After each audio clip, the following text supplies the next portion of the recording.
লিখেছেন আপন দুই বোনকে একত্রে বিয়ে করা যাবে কিনা, এই বিষয়ে ইসলামিক বিধান কি সম্পূর্ণ হারাম। আপন দুই বোনকে একসাথে বিয়ে করা যাবে না, এমনকি পৃথক করে বিয়ে করা যাবে না। এক বোন স্ত্রী থাকাকালীন সময় অন্য বোনকে বিয়ে করা যাবে না, অর্থাৎ এট এ টাইম দুজন বোন কারোর স্ত্রী হতে পারেন না, এটি হারাম। শুধু এটি নয়, এমন দুজন নারীকে একসাথে স্ত্রী হিসেবে রাখা যাবে না যেই দুজন নারীর একজন পুরুষ হলে আরেকজনের সাথে তাদের নিজেদের বিয়ে জায়েজ হতো না, এরকম সম্পর্কের দুজন নারীকে একসাথে স্ত্রী হিসেবে রাখা জায়েজ নয়। হ্যাঁ, একজনকে বিয়ে করেছেন, তার সাথে বিচ্ছেদ হলো বা তিনি মারা গেলেন, তারপর অন্যজনকে বিয়ে করেছেন, তারপর সেটি জায়েজ আছে।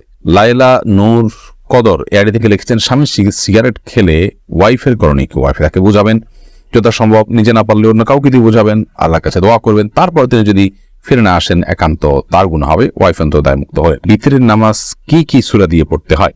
বিতরের সালাতের প্রথম রাকাতে সূরা সাব্বিহিসমা রাব্বিকাল আলা, দ্বিতীয় রাকাতে সূরা কাফিরুন এবং তৃতীয় রাকাতে সূরা ইখলাস কুল হুয়াল্লাহ পাঠ করা, এটি সুন্নাহ। নবী করিম সাল্লাল্লাহু আলাইহি ওয়াসাল্লাম বিতরের সালাতে সচরাচর এই